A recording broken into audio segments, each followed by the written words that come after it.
So we already played this stream, but I felt it would be nice to come back to it considering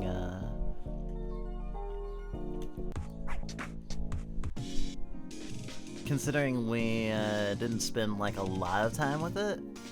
You know, this did span 2 days, so jumping into it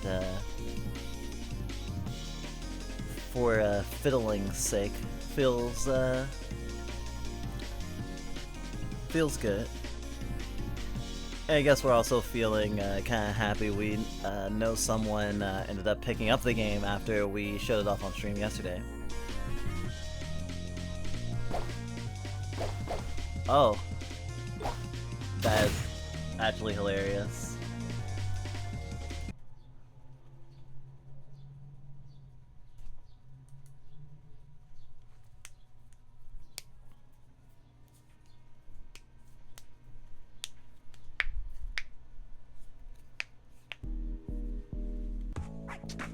Okay, just staying on the title screen was gonna lead to some glitches. But yeah, like I said, we played this a little yesterday, and we kind of really believe in this game. I want it to do well.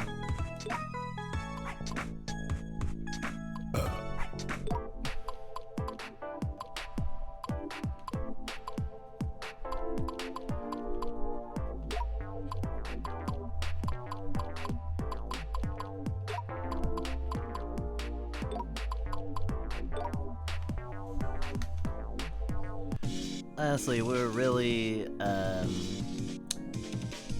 intrigued about this game with its thing of, oh yeah, fuck a jump button.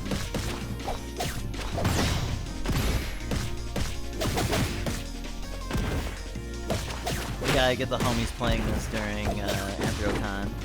That's the dream.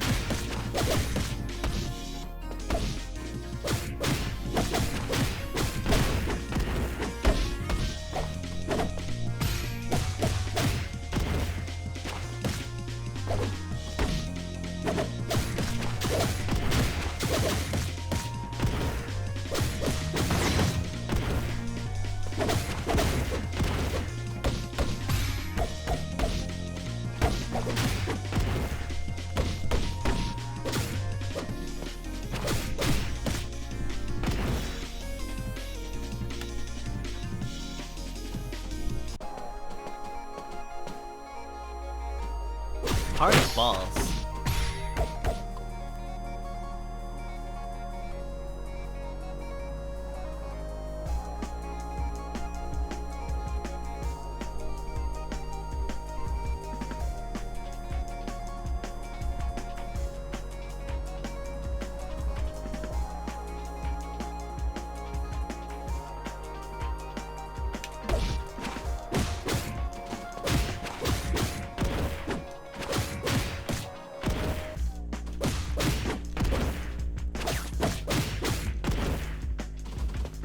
It's interesting to think about being black online.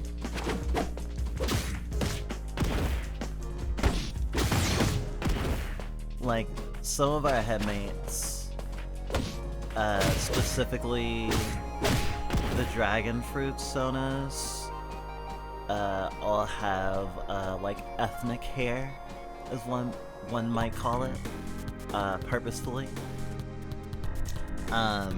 My hair is wavy. Certainly not straight.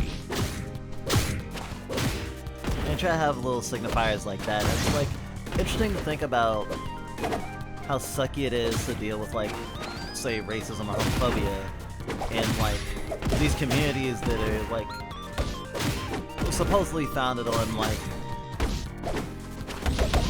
creativity and difference. I shouldn't say supposedly founded on. I should say stuff that's foundational to, like, say, nerd culture, like furry culture, values a lot of things that ultimately have some sort of, like, wokeness to it. The power of friendship, of unity, of teamwork.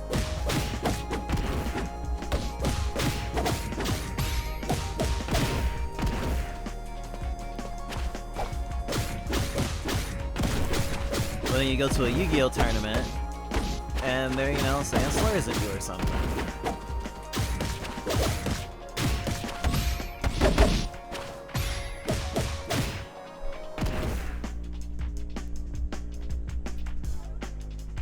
Yesterday we were thinking about when a game feels like we can clock that there's been like some sort of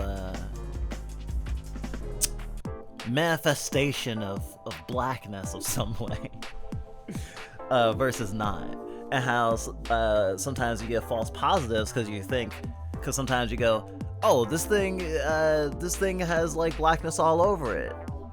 Duranda has to be made by a black team. And it's like, no. And it's made us think about our relationship to blackness, especially online, because, you know, part of being a furry that's so great is that you're not human, right?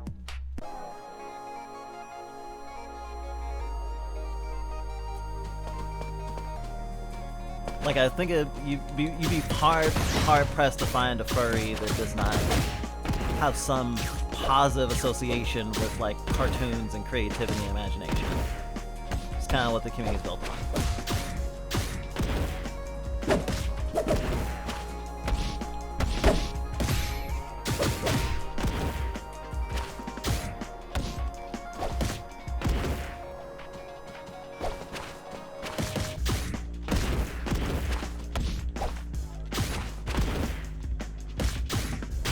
But it's interesting to think about the conversations about like just being human or whatever. I think we think about the VTuber that got a lot of like racism thrown at him as soon as he revealed that he was black.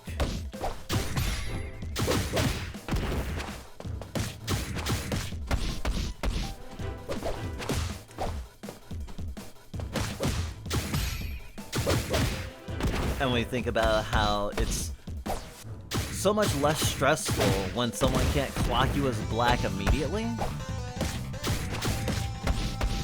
Which is the gray area we find ourselves in with our sonas. Even mine. Although, honestly, I feel like mine speaks to a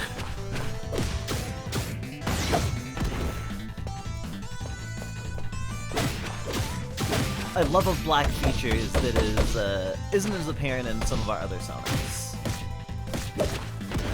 Because my spots are specifically like, we try to be reminiscent of like vitiligo.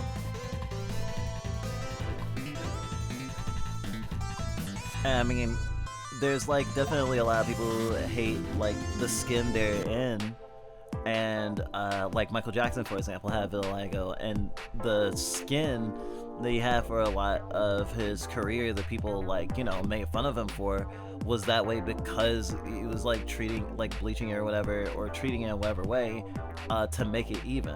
And it's like, if we didn't live in a society that like made people feel bad about having like your skin have its melanin be not consistent across the entire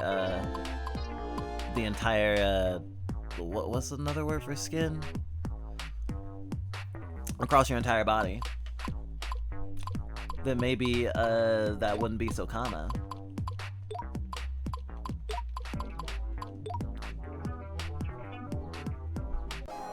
And so sometimes we have this feeling of being like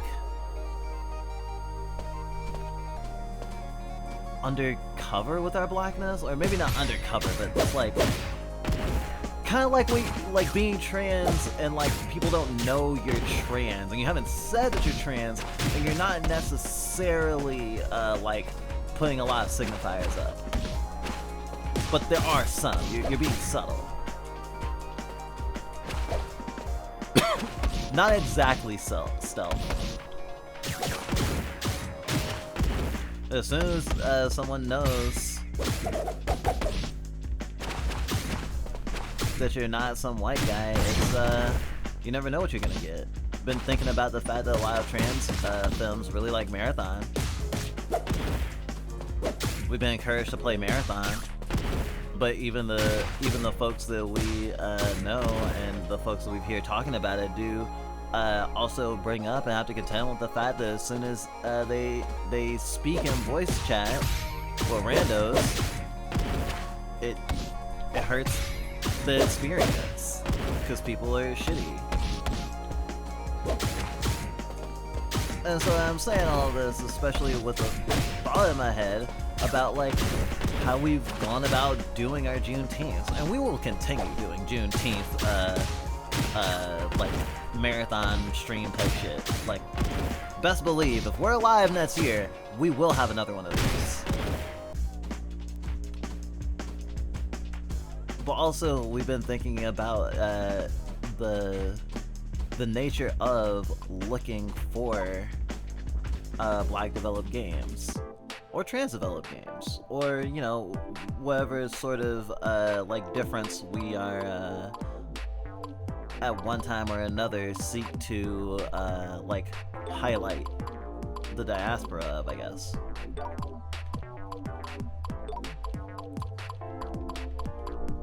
Because there's games where it was easy to access the information, and then there was times where we've had to confirm it, and we've messaged developers and asked before. But I think the time that we did for this lineup of games, and we only had to do it for one because a lot of these games are ones that we like already knew pretty well. Like, this is not the first year we play Arcus Chroma. We've been featuring in our streams for like 3 years, I think, but like barely at all, like mostly during Juneteenth and stuff. Most of our friends don't play fighting games. And then we did try to play with one of our friends, Dill, yesterday, but they don't have a controller, which means a lot of indie developed games are just gonna not run very well, and doing the same remote play was just a nightmare.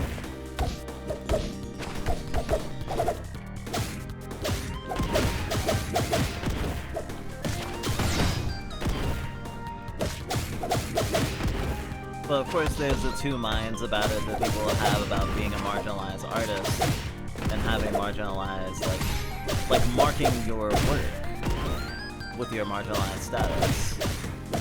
Because it could reach more people. Or you could just get a whole bunch of scrutiny.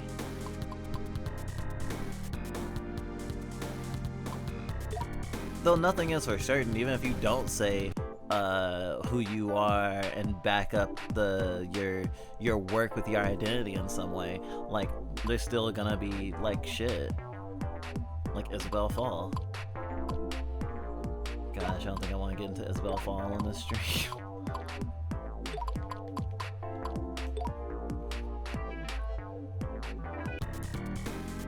But like, everyone has a different relationship to like their art and their identity, and we've been thinking about ours, especially as we've been slowly working on a fucking visual novel, slowly bringing our game deviness to life. And when we do, we would be a black game dev.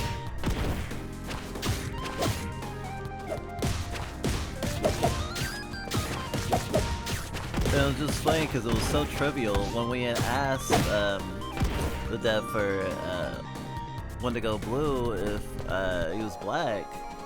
It was like, yeah.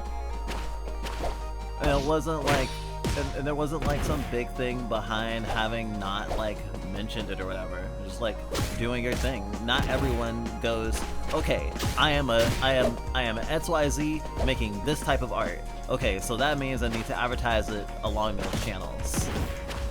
I mean, we grew up around like a sentiment of like supporting your own in a way of like I mean, we also grew up around like a notion of like excellence, but also, you know, support black businesses and stuff like that, which I don't think is necessarily wrong-headed, but like I think that like if you do it with no like discernment, then like it's sort of virtue signaling, but might even negatively affect you. There's games we've played on the Juneteenth stream that we didn't like, or at the very least that they were not in a place where we felt like they were something we could really show off. And we kind of felt bad about that, like, damn, did we just embarrass this dev? I won't mention what game it was. I don't think that would be fair. But games are allowed to be bad or unfinished. You're allowed to be a marginalized person and not have fully succeeded at whatever. I'm gonna play as a slime. Kirby? Right back at you.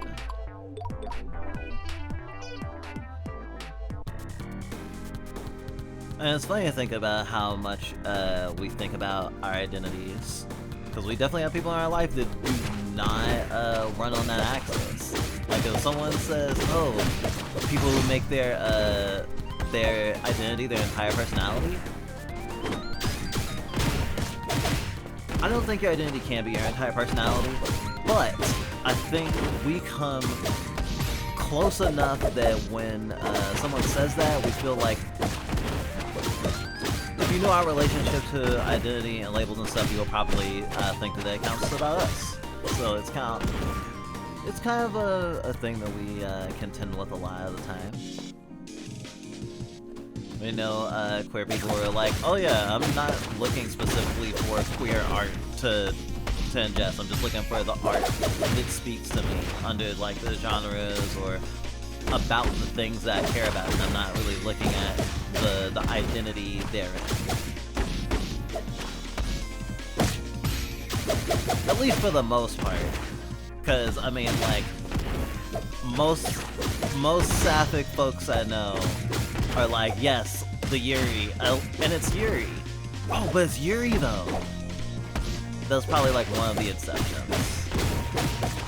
Well, there's even exceptions to that exception. I'm going to die. Wow!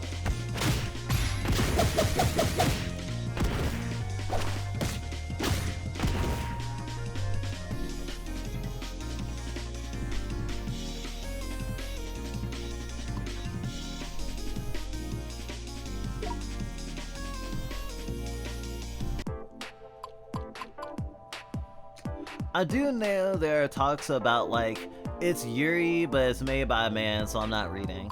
Oh yeah, that's been a thing. I mean, I don't think it should be a hard and fast rule like black and white in a black and white way.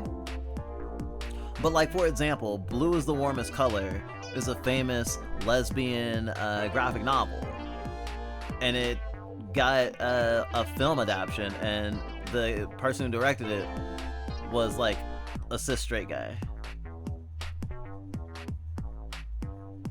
And it feels a little weird that that happened.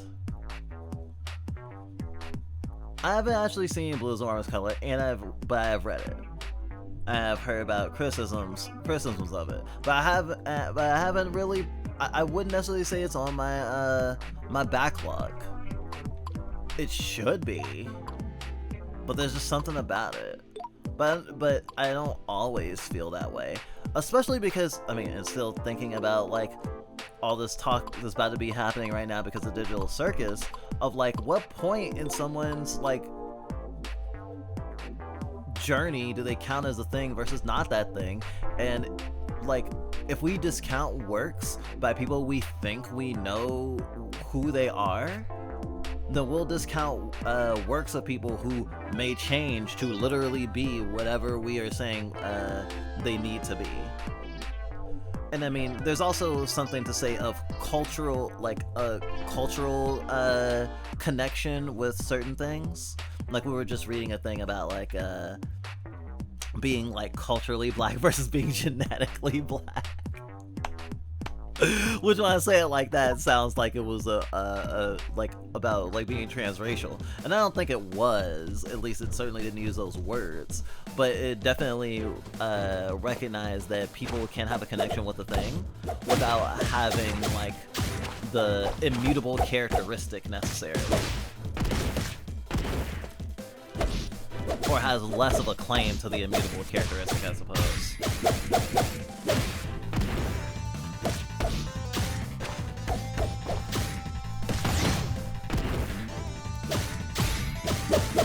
And so, like, if someone's a cis straight guy, but he was raised by lesbians, I'm not saying that if he wrote a lesbian story, it would automatically be good, but I certainly wouldn't discount that perspective.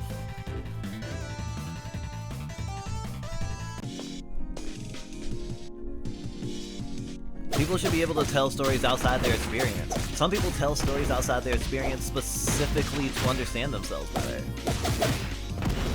I mean, going back to furry, that's a perfect,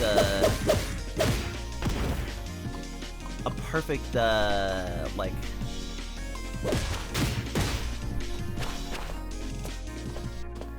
There's a perfect example in furry, in that people explore their gender, people explore their personality, people explore their sexuality and kinks and stuff within furry art, within like suiting, going to like events, RPing, and you understand yourself more.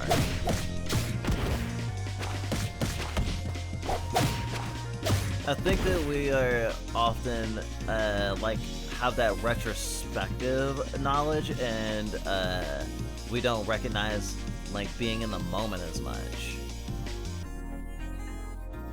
I guess what I mean by that is like for example, like the people who die and we find out post-mortem that they were trans, and they were like, you know, living in stealth their entire life or something. During the time they were alive, their contributions to society and how they were seen by their peers and stuff, for the most part, was probably as a cis whatever. But that doesn't diminish their queerness. You're not ever working with all the information.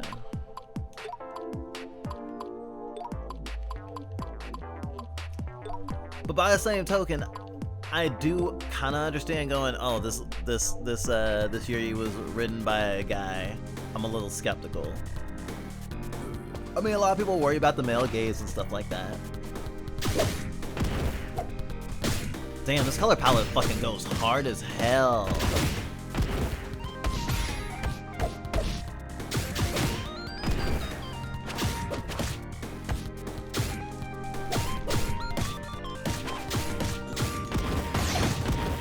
Damn, broke my combo.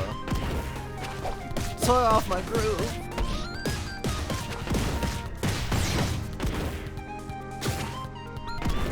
Since a combo goes a long way. Alright.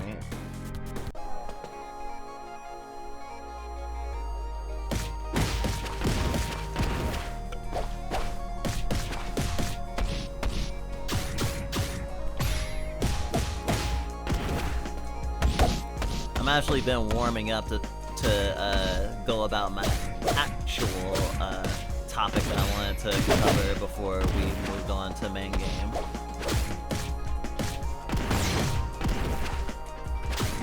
But I mean, what is the Fluff By Entertainment system if not folks who love to discuss intersectional identity? Victory secure, but before I leave, Xavier watches with sparkly eyes as a small creature passes by for a moment. Very RP brain. Love that.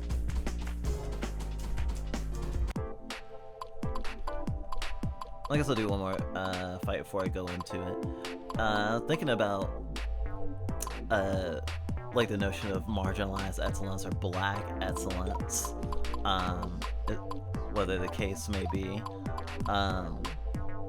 We're black and trans, so obviously when we talk about being black, it's also about like our experience, so also reflections of being trans. We're not leaving our transness at the door, even if we are having a Juneteenth, an infinite Juneteenth-y discussion.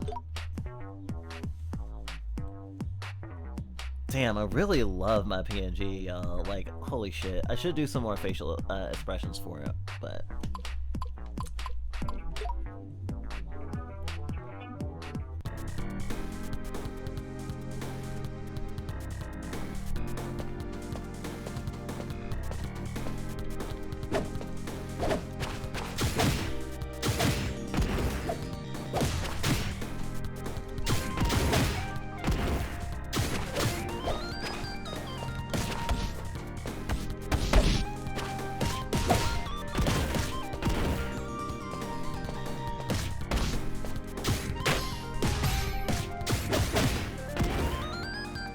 I guess it would sort of be just model minorityism, and well, model minority versus minority excellence. I guess like there's a difference, but there's a lot of overlap.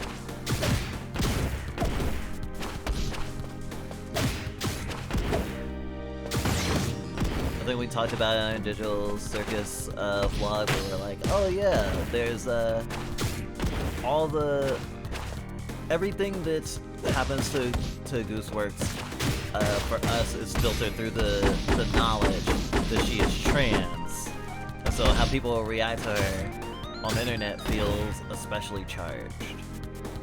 And I mean, it's the same for anyone. There's like the weight of your entire fucking like people on your back, or at least people try to put it on you. Like, think about Kanye. Which, honestly, I almost feel like how intersex people talk about how they don't want to be used as like a sort of argumentative MacGuffin in an argument MacGuffin in a conversation. I feel like oftentimes we, like us, the Flip Entertainment System, but probably a fair amount of people end up using Kanye as that, because Kanye is just such a keen example of someone who, one could say, sets back black people, right? But it's like that direct notion of advancing white supremacy, as opposed to like doing something like wearing a mask and wearing a weird mask in public, or like publicly being like really weird, you know? I think that's what a lot of minorities, especially racialized minorities, get punished for under the guise of a lot. Oh, they're being weird. We just need to stop them from being weird. The worst thing you can do is be weird.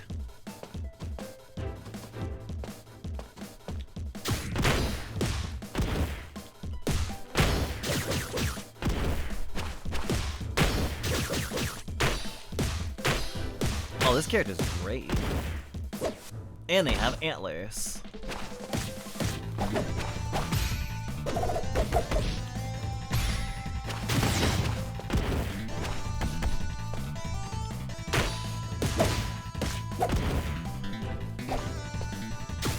What we were actually used to was hearing like some random teenager is like holding back their people by like sagging their pants or something, you know? Like, it's a lot of like weaponized guilt, and you know, it's like psychic damage too. I mean, part of that is the reason why we don't say the N-word in our life most of the time. Like, honestly, it's nice to save it, like a special move for certain conversations and certain environments, to make a point really hit. Or if, like, you know, we're feeling passionate in the moment. But a lot of times, especially because we have such an overwhelmingly white audience and an overwhelmingly neurodivergent, autistic audience, that we're just like, even though it is not really our responsibility, like, adding a bunch of the N-word to, like, the sort of atmosphere of watching a Fluff Fight stream would mean, to some degree, you'd have it floating around in your head more. But I don't want to frame it as if we were using the N-word super liberally and then started streaming and went, yeah, we can't use this anymore because white people. Because we need to be on our best behavior for white people so they don't act bad. It was already something we had a weird relationship with.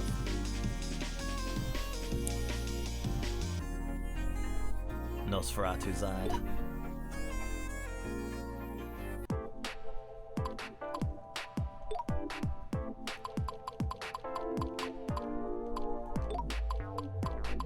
So it didn't feel hard to do.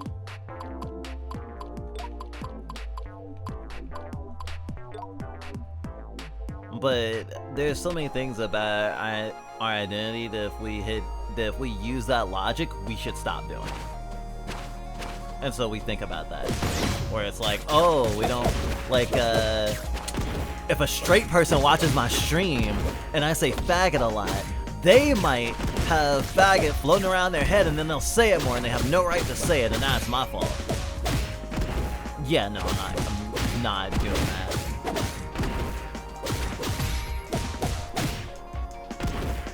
So I guess I just create an argument for why I should use the N-word just as much as I like.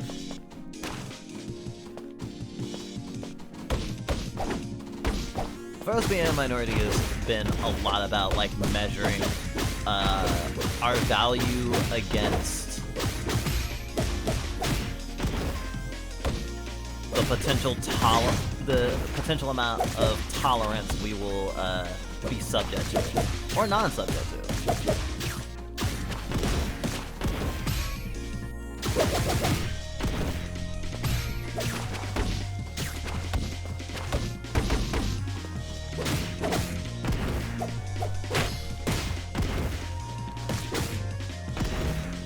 Shadow Clone Jutsu.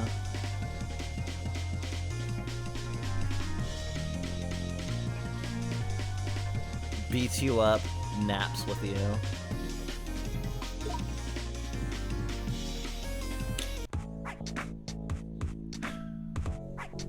So this is how we are.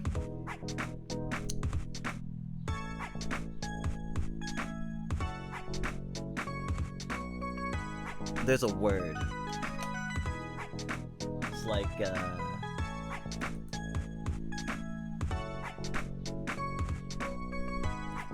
we're sort of sliding into another topic, but it's related. I want to set the scene a little bit.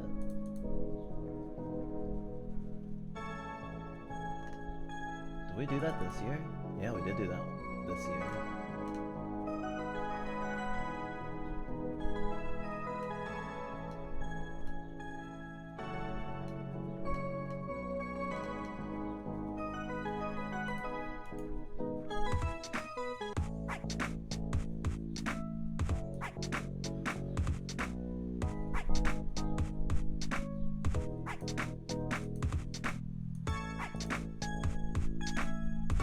So this is the time we're finally gonna talk about TrebleCon. Surprise! Alright, so what the fuck am I talking about?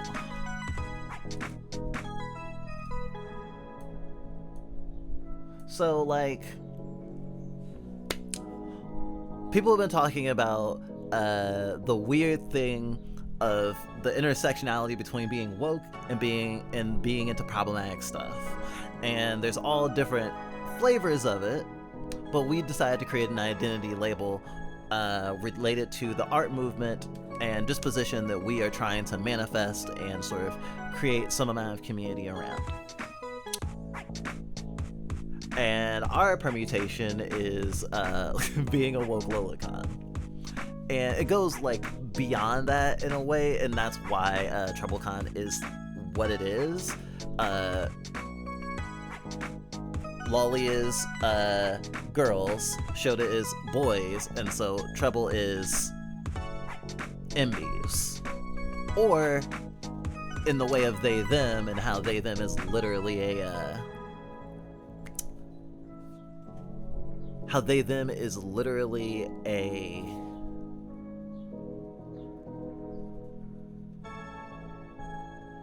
pronoun that can apply to someone whose gender you do not know or are not specifying, that treble could also fit into that. That's how we want treble to be used. And so a treble con is a treble complex.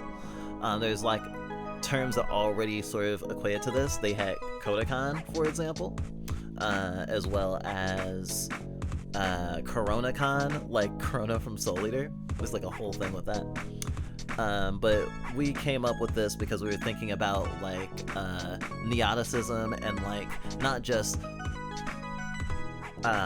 like sort of fetishizing or sexualizing youth, but also the identification with youth. Like people who have like, say, like a non-binary expression that is like kid gender, you know, because when you're young enough, your gender doesn't matter in a way, and that is sort of comforting.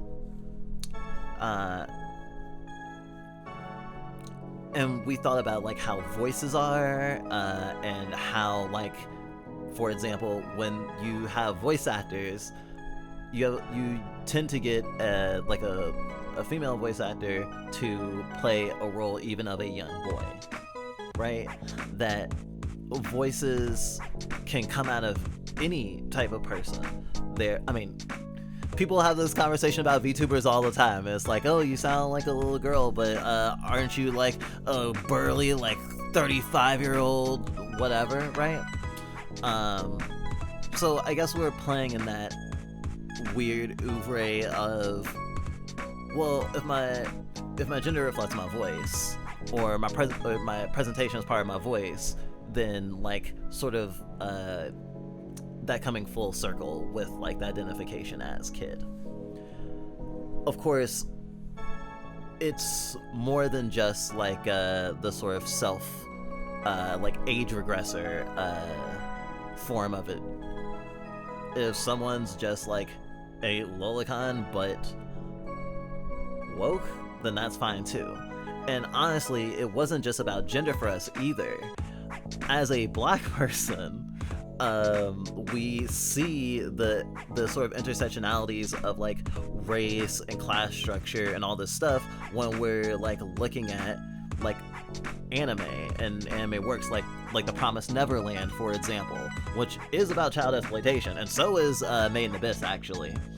And we think that sometimes that there is an enrichment to the text through the fan service, and not necessarily that the fan service in a Hideo Kojima way is like secretly like the secret spice that makes the analysis perfect, but rather it is just one more way in which the artist might be reflecting some of their thoughts and stuff.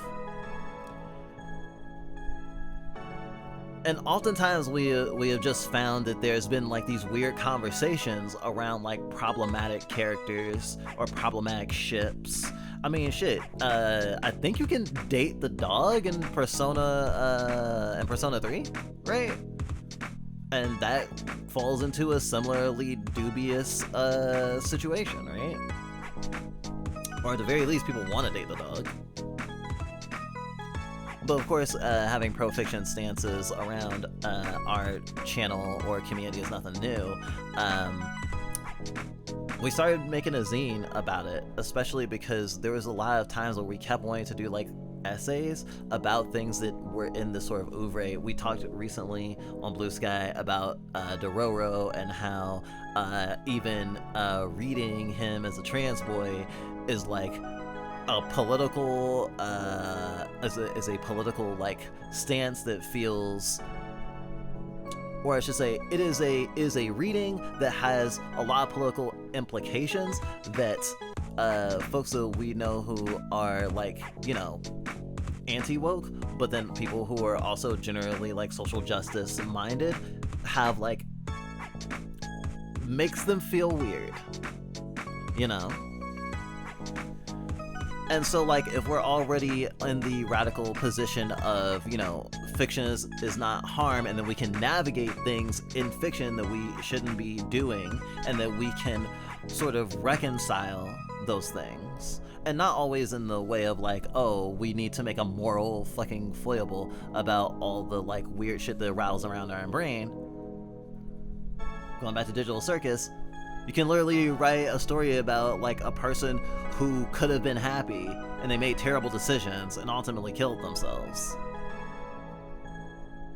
But you didn't have to do that, and you didn't have to experience being one of that person's like victims.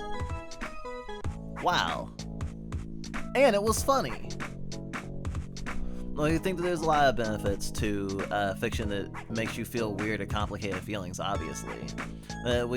But being an anime fan in general, while being black, already meant that we had to deal with like a lot of racism. That was extra evident in like, you know, moe and lolicon circles, and triply so once you throw in the fact that we're like queer and trans. So that's kind of what we wanted to talk about, though I think that's just contextualization, because there was a post that we wanted to look at. So we found a black artist who draws lolly stuff, and we're really surprised and happy surprise. But then we saw like them standing their ground about people pushing back against them from like a sort of like black excellence angle, and it was one of those moments where it's like, yes, this is why we are like, yeah, I you know, triple con is important. Like, we think that like acknowledging those intersectionalities is important, and not just going, someone's into this, the best I can do is pretend they're not. Venting here because I've bitched enough on Twitter lately. I feel people are more level-headed here, and my complaint won't seem like coonery. That's also a thing that we think about, because it does get launched at people. I mean, shit, there is a lot of like Orientalism within like English-speaking anime community, so it's really easy to get lumped in with that when you're speaking from within the anime community as a person of color. Not gonna lie, I'm a bit disappointed you're posting the lolly stuff on main. I followed you because you were another great black artist that inspired me to start creating stuff. It's your page, so you can do whatever you want, but it's just a little disappointing. This is like a fucking like anonymous, right? And it's like, if they can do whatever they want, then obviously yay, but you cared enough to write this, and it feels like a guilt trip, right? I mean, this is like, also I think a matter of degrees thing as well, because we've heard similar arguments about black people getting into stuff like furry, and we've generally all our life had our blackness being used as a sort of like thing that could be taken away or stripped down based on like our interests.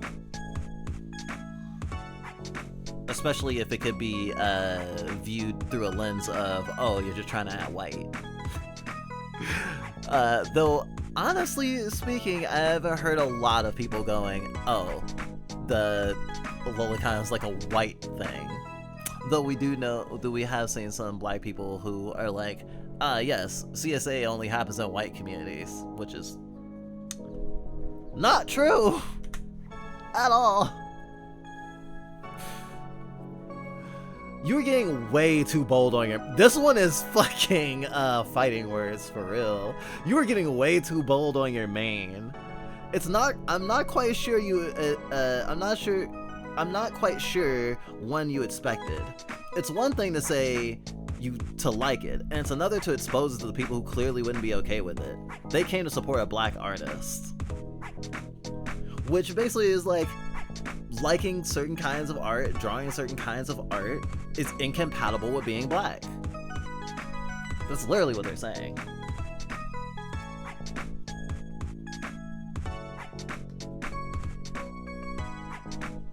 Fun fact, if slime wins, it'll just fall asleep after. So you kind of don't want the Tyler the Creator situation. Oh boy, yeah, that's definitely a component. I mean, any highly successful black artist is going to have a majority white audience most of the time by the nature of like, or maybe I'll say a majority non-black audience, because like wide appeal means it's going to be going through a lot of like non-identity specific channels.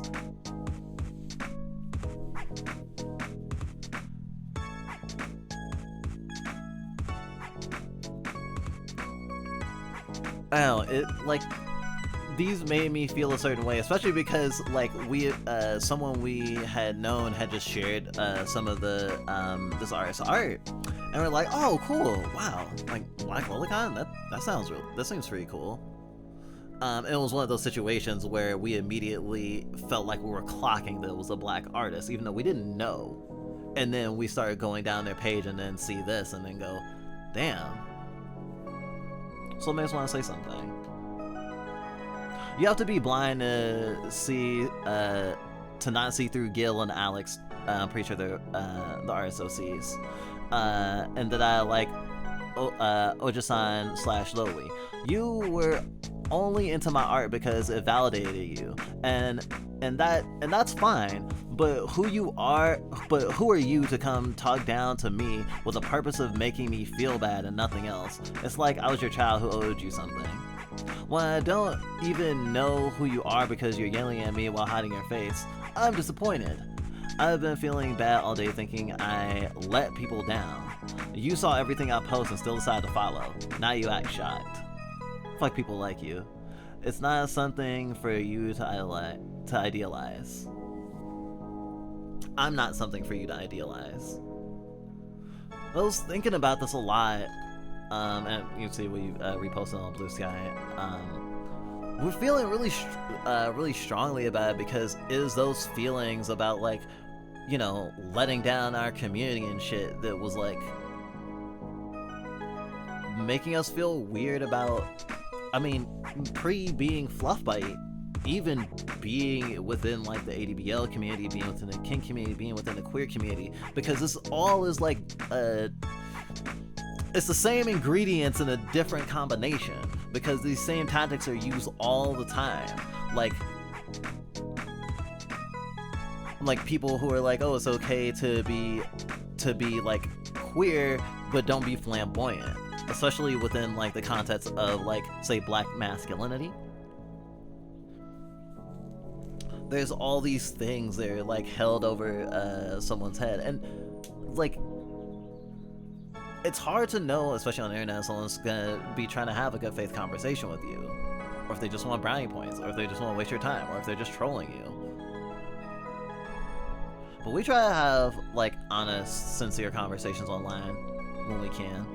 And it's also super embarrassing. The last videos we posted on our main YouTube channel, it grinds us emotionally to watch, because it has not been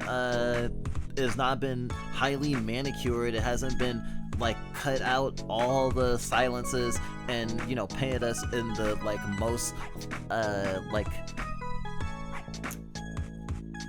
most elegant light, because it's what everyone else does.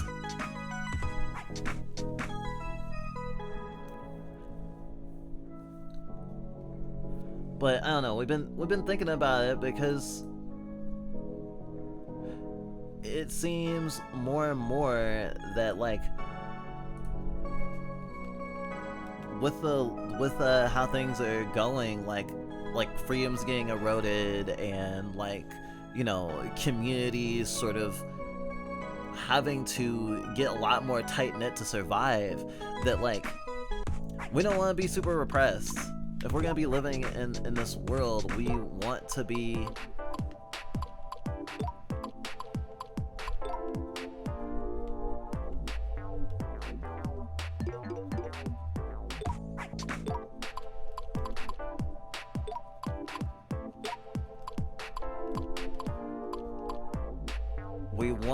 doing what we won't regret, I guess.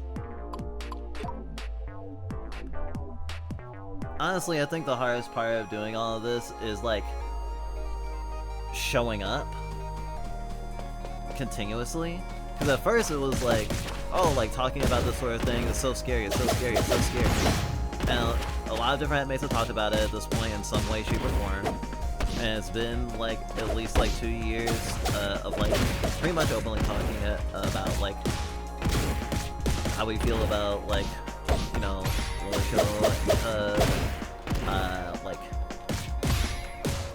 paraphilias and, like, doing no harm and, like, plur type shit.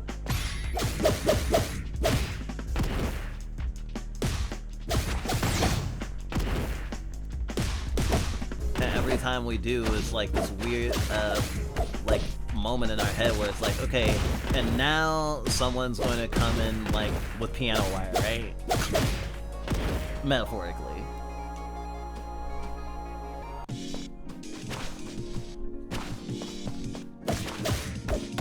And thinking about Patricia Jackson too.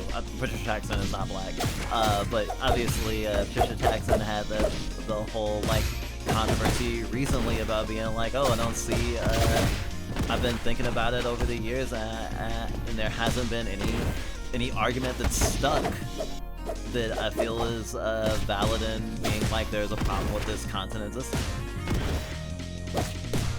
And people tore her apart.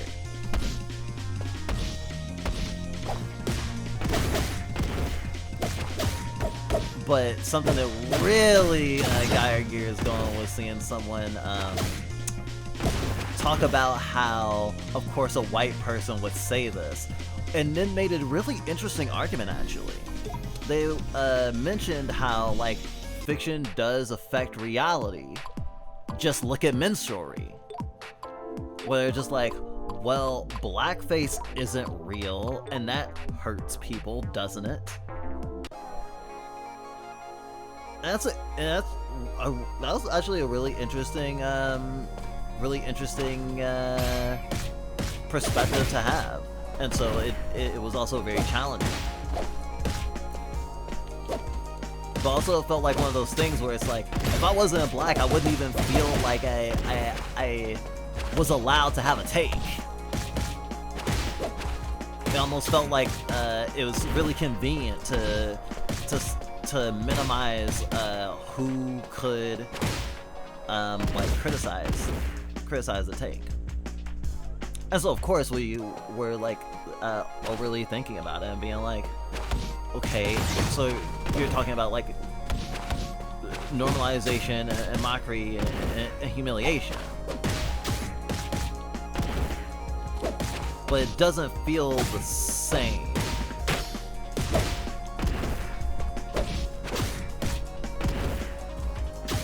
But I guess that's the risk you take comparing anything to like, I guess, racialized caricature in the form of like blackface or yellowface or something like that. Because, you know, TERFs have tried to say that trans women are doing woman face, for example, and it just does not. I am linguistically unequipped to explain why it doesn't work, but it doesn't work. You know?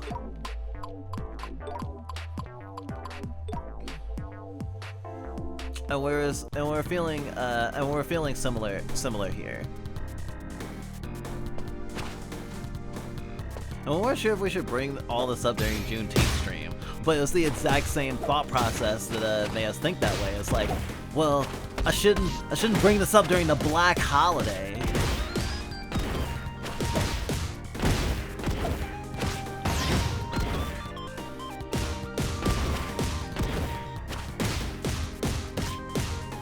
I punch really hard.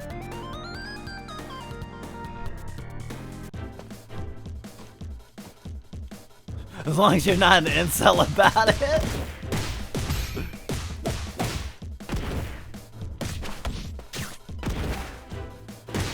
think there's a couple of ways to take that, but honestly, I do think that there's like an isolating element of being into like extreme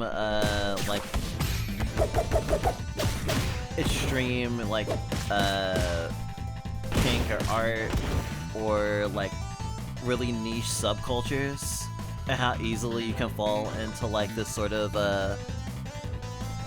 antisocial milieu about it. That's how I'm taking being an incel about it to mean. Like, I think incels do a very similar thing to white supremacists. No surprise there, right? But it's something that anyone could technically do, where it's like you have a big chip on your shoulder about this thing, and it drives a wedge between you and other people, and you only push it farther. And I think that even within like someone not doing anything that would equal actual harm, within like doing and being into Lolacan or Shotokan stuff, there's certainly like an attitude that you can have about it that is very antisocial and is in a way kind of self-centered, I suppose.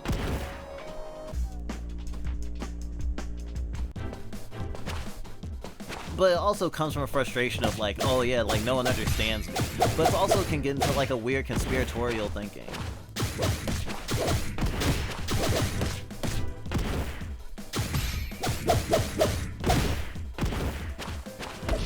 Or like weird us versus them stuff. The amount of times I've seen leftists who are into like Loli Show or something comparable being like criticized for their interest in it, and then their response is saying, oh, y'all are all being fascists.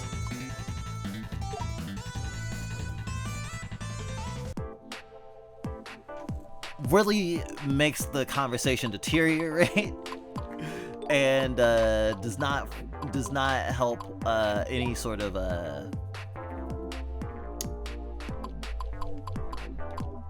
bridge any sort of understanding. You're literally burning the bridge when you do that, and we've seen it so often.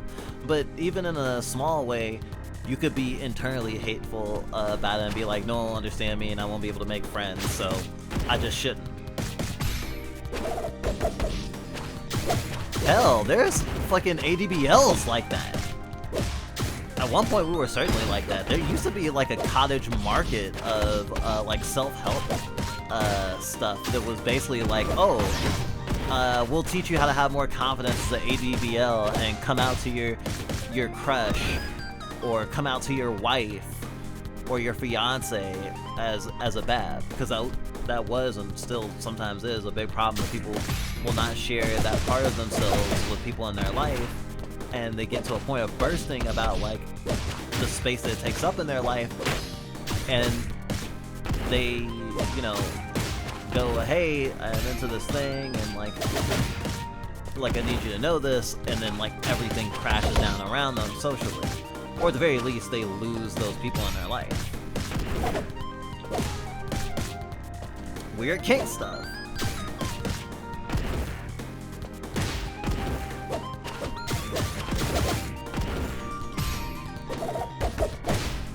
Game!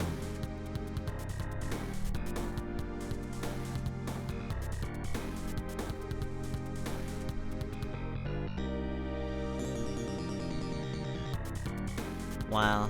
Manta makes me think of Guts right now.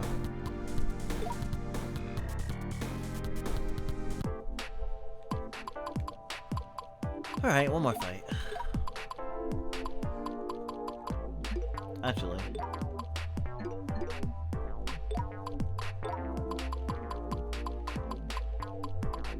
This one's kind of brown. I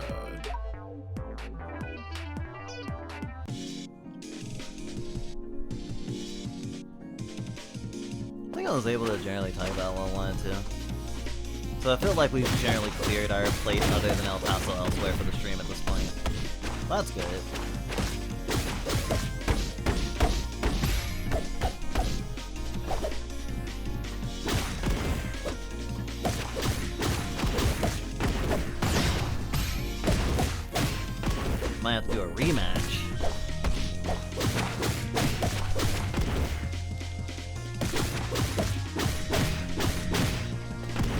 They got destroyed.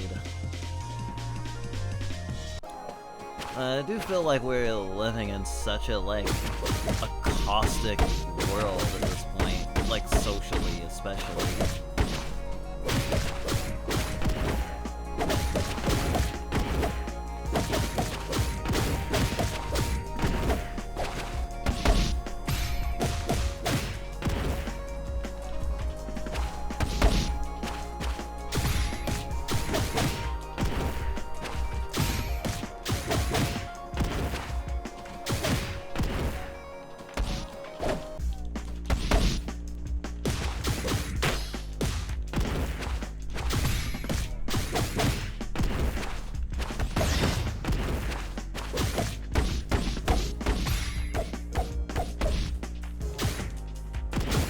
I wasn't sure if I was gonna survive that one.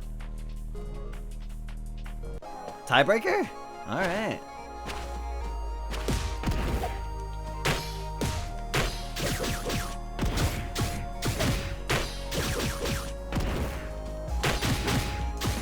Oh, charge shot.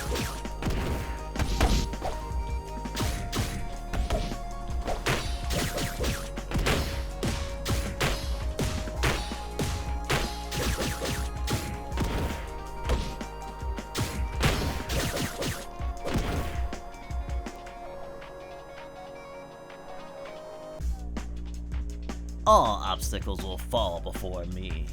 Your defeat was inevitable.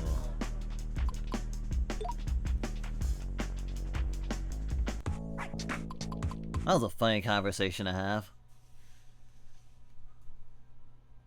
Yeah, best I can say is as long as you're not hurting any real people, we could not give less of a shit.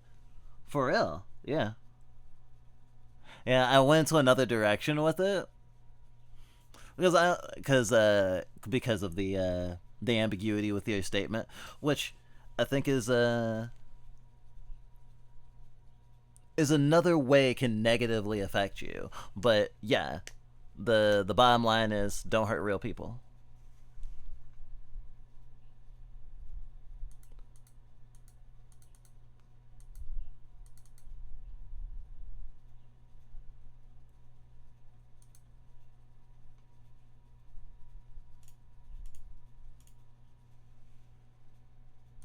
Can't believe Juneteenth is over. Outside of our Juneteenth domain expansion. But it goes on for just a little bit longer here.